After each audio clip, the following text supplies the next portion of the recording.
দেখুন সুমনদা, শিক্ষকতা পেশাটা মানে এখন কিন্তু আতঙ্কের পেশা।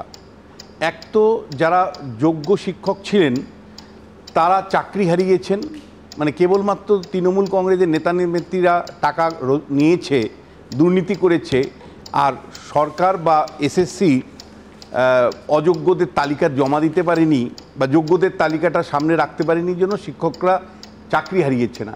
এরকম 17,000-এর উপর শিক্ষক চাকরি হারিয়েছেন যোগ্য। আবার ধারাবাহিকভাবে শিক্ষকরা মার খাচ্ছেন, তৃণমূল নেতারা চুটিয়ে মানে শিক্ষকদের পেটাচ্ছে।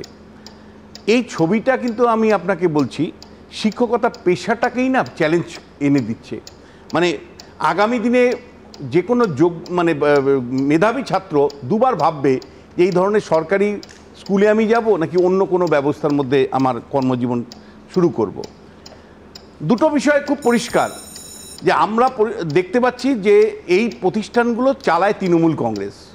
মমতা বন্দ্যোপাধ্যায় আপনার স্টুডিওতে এসে বিরোধী নেত্রী থাকাকালীন দিনের পর দিন বলেছেন যে আমরা বামফ্রন্টের মতন হব না, আমরা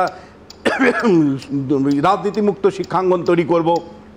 কিন্তু তিনি ক্ষমতায় আসার পরেই প্রত্যেকটা শিক্ষা প্রতিষ্ঠানে তৃণমূল কংগ্রেসের নেতা নেত্রীদের দিয়ে ভরিয়েছেন, এবং সেই নেতা নেত্রীরা সাধারণভাবে রাজনীতি যেটা করে, যে রাজনৈতিক সংস্কৃতিটা তারা সাধারণভাবে করেন, সেই রাজনীতি সংস্কৃতি তারা স্কুল কলেজ বিশ্ববিদ্যালয়গুলো করেন।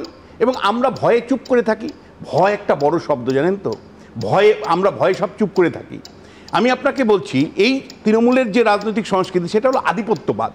আমি যে কোনো মূল্যে আমি বিরোধীকে পরিষদ দিব না, আমি যে কোনো মূল্যে জয়ী হতে হবে, কর্পোরেট স্টাইলে জয়ী হতে হবে।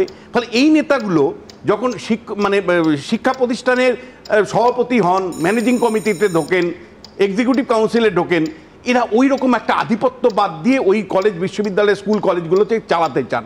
অর্থাৎ পরিষ্কার দলীয়করণ এমন লেভেলে চলে গেছে যে দলের বাইরে গিয়ে আপনার কোনো জায়গা নেই।